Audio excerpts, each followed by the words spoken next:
जय श्री गोगा जी। आप सभी भक्तों को गोगा जी महाराज आप सभी भक्तों के ऊपर अपनी कृपा बनाए रखे।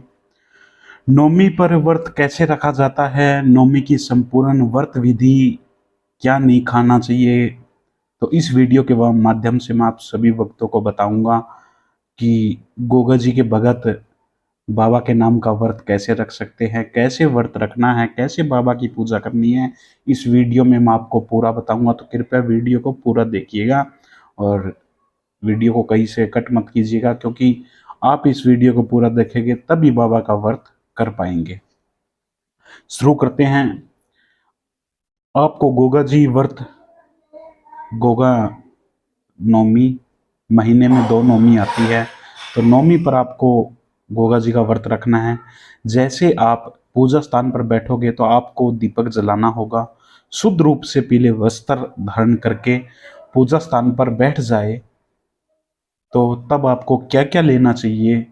सबसे पहले आपको तुलसी लेनी है, तुलसी के पत्ते लेने हैं, एक दीपक लेना है, घी का, गाय का घी हो तो बहुत ही अच्छा है, और फल में आपको केले लेने हैं।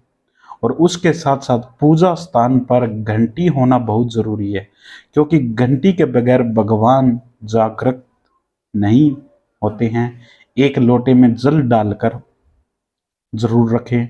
याद रहे, गंगा जल नहीं होना चाहिए, यमुना जल या सादा जल ले लीजिए। यमुना जल ना मिले तो सादा जल ले लीजिए, गंगा जल नहीं होना चाहिए। सबसे पहले पूजा स्थान की साफ सफाई करें और वहां जल का छिड़काव करें, और फिर जल का पूजा स्थान के ऊपर बैठने के बाद फिर आप जल का छिड़काव कीजिए। फिर अपने पूजा स्थान पर बैठकर दीपक जलाइए, और धूप से दीपक जलाना है, और घंटी को जरूर बजाइए। यानी कि जब आप गोगा जी महाराज को दीपक जलाएंगे धूप से, तो घंटी जरूर बजाइए। और अपने दाएं हाथ में जल को, दाया हाथ है, दाएं हाथ में जल को लेकर और एक संकल्प लेना होगा आपको। आपको संकल्प कैसे लेना है, यानी कि आपको अपना नाम, अब मेरा गोत्र ये है, मेरे पिता का नाम ये है, मेरे पति का नाम ये है, मैं इस जगह मैं यहाँ का स्थायी हूँ, निवासी हूँ। आज हे भगवान विष्णु के अवतार गोगा जी, मैं नवमी का व्रत कर रहा हूँ या कर रही हूँ, और मेरी ये मनोकामना पूरी हो जाए। यहाँ मैं व्रत पूरा करता हूँ, वहाँ आप मेरी मनोकामना पूरी कीजिए। यहाँ आपको संकल्प पूरा हो जाता है। आपको ऐसे संकल्प लेना है हाथ में जल रखकर, और आपको हाथ में लिया जल है वो उंगली के माध्यम से नीचे छोड़ देना है। आपने संकल्प लिया है, संकल्प उंगली के सहारे नीचे छोड़ देना है। और संकल्प के बगैर कोई भी व्रत और कोई अनुष्ठान पूरा नहीं माना जाता है। इस बात पर आप जरूर ध्यान दीजिए कि कभी भी आप गोगा जी महाराज के व्रत और पूजा विधि करते हैं तो संकल्प जरूर लीजिए। उस संकल्प के बगैर कोई पूजा नहीं मानी जाती। अब आपको गोगा जी महाराज और गुरु गोरखनाथ महाराज और नरसिंह पांडे जी को कैसे भोग लगाना है जरूर सुनिए। आपको, जब आप गोगा जी महाराज को और गुरु गोरखनाथ महाराज को, नरसिंह पांडे को केले का भोग लगाना है, गोगा जी महाराज को 2 केले, गोरखनाथ जी को 2 केले और नरसिंह पांडे जी को 2 केले, 2-2 केले आप अपने देवता को चढ़ाने हैं। और जब आप भोग लगाए तो घंटी जरूर बजाए और धूप लगाए। उसके बाद आपके केले, जब आपके पास जब केले नहीं हैं तो आप नारियल की, सूखे नारियल की चुटकी होती है, उससे भी आप गोगा जी महाराज का भोग लगा सकते हैं। आप वहाँ जहाँ आप पूजा कर रहे हैं, वहाँ आप बैठे हैं, वहाँ आपको सबसे पहले गोगा जी महाराज की चालीसा करें, और फिर उसके बाद आपको गोरख चालीसा और नरसिंह पांडे जी की चालीसा करनी है। और फिर आपको हो सके या जरूर करें, हनुमान चालीसा जरूर करें। और फिर आपको सारा दिन निराहार रहना है, भोजन नहीं करना है। कुछ भक्तों के हमारे पास फ़ोन आते हैं कि हम शाम को भोजन कर सकते हैं, तो नहीं, आपको एक समय फलाहार कर सकते हैं, चाय पी सकते हैं, दूध पी सकते हैं, पर आपको पूरे दिन आपको फलाहार करना है, भोजन नहीं करना है। और आपको फलाहार भी 2 से 3 बजे के बीच में आप करोगे तो आपकी जो भूख है, भूख शाम को नहीं लगेगी, सुबह भी नहीं लगेगी।